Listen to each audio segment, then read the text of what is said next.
আর কেমন আছো সকলে? আশা করছি সকলে খুব ভালো আছো। কোয়েলস ডায়েরি থেকে আমি কোয়েল চলে এসেছি আবারও আরেকটা নতুন ভিডিও নিয়ে। তো এখন রয়েছি মায়ের কাছে এসেছি। আর এসেই তো আমার প্রচণ্ড মন খারাপ। আর এই মন খারাপের কারণ তোমরা কি কিছু গেস করতে পারছো? আচ্ছা আচ্ছা, গেস করতে হবে না, তো কষ্ট করতে হবে না, আমি বলেই দিচ্ছি। এই যে আমার প্রিয় নিমতলা, নিম গাছতলা, ছাদে এসে বসতাম, রোদ পোহাতাম, গরমের সময় বসতাম, এই সেই নিম গাছ।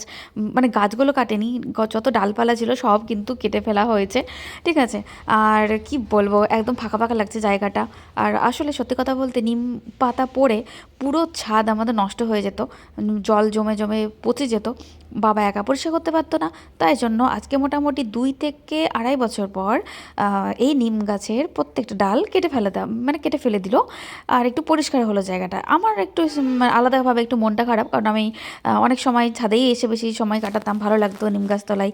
পাখিরা বসতো, এসে কাকেরা বাসা বাঁধতো, ভালো লাগতো দেখতে। আর এখানে একদম ফাঁকা ফাঁকা লাগছে, হোস্টেলটা পুরোপুরি দেখা যাচ্ছে। এই সাদা কালারের হোয়াইট হাউস না কিন্তু এটা, হ্যাঁ, এটা হচ্ছে হোস্টেল আমাদের গার্লস স্কুলের। আর এইখানে এই পোর্শনটা তো বিক্রি হয়েই গেছে।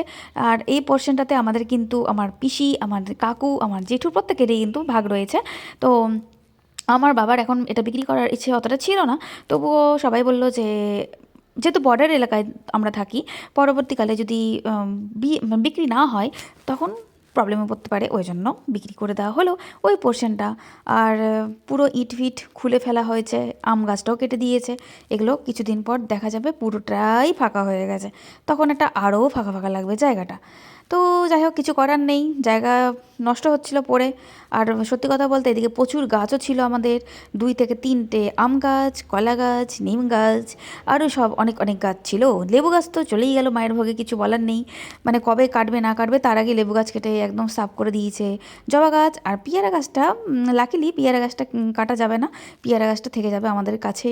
আমাদের এত ভালো পিয়ারা দেয় কি বলবো তোমাদের। তো যাই হোক, এবার পিয়ারা কোনো ফলনই মানে হয়নি। আর এই যে আমার মায়ের ইউটিউব দেখে বিভিন্ন নিত্য নতুন কেক বানানো শিখেছে। তো যাই হোক, বানাচ্ছে ভালোই লাগছে। এটা একটা বিস্কুট দিয়ে, কোনোটা সুজি দিয়ে, কোনোটা কী দিয়ে আমি খাওয়ার কাজ খাচ্ছি। বাড়ি আসলেই বিভিন্ন ফ্লেভারের কেক আমি খেতে পাচ্ছি আর কি। তো চলো, রোদে উঠেছে বেশ ভালোই। আর একটু রোদে বসে একটু কী বলে, রোদ পুহে নিই আর কেকটাও খেয়ে নিই।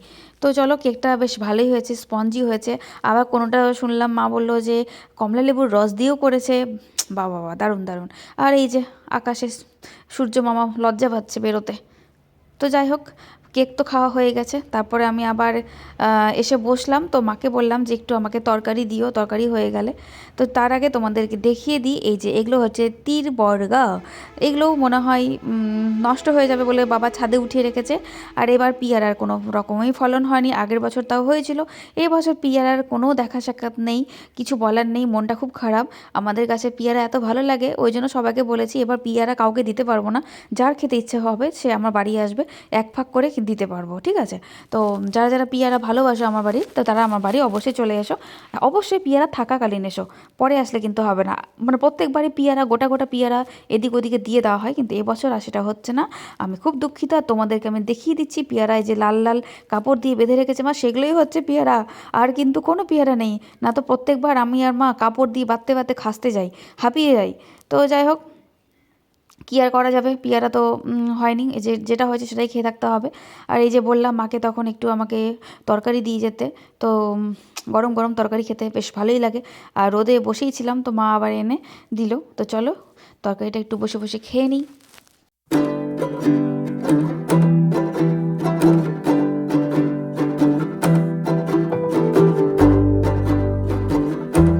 পাশে আমার স্কুল, তাই স্কুলের আওয়াজ আসতে পারে।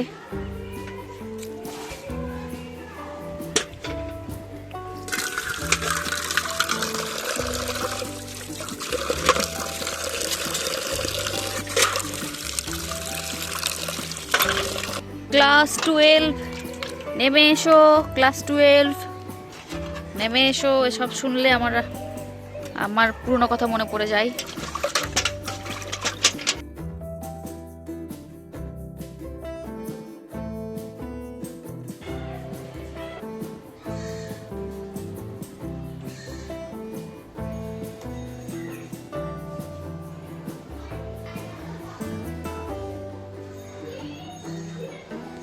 রোদে আমি নিচে একদম জানলা দিয়ে হালকা রোদ আসছে আর আমি বসে রয়েছি।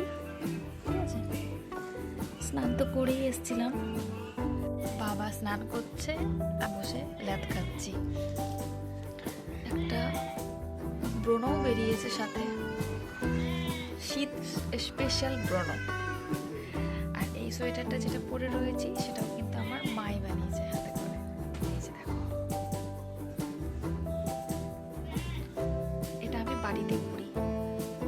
অনেক কটা সোয়েটার আছে আমার, অনেক কটা সোয়েটার আছে যা ধরো মাই বানিয়েছে, হাতের কাজ খুবই ভালো আমার মায়ের, কিন্তু আমি কোনো ভুল পাইনি।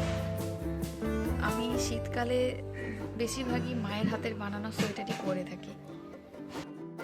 তোমরা একটা জিনিস শুনতে পেলে হয়তো, আমি যখন ভয়েস দিচ্ছিলাম মানে ভিডিওটা যখন করছিলাম, আশেপাশে ব্যাকগ্রাউন্ড মিউজিক কিন্তু দিচ্ছিল অনেকে, শুনতে পেয়েছো?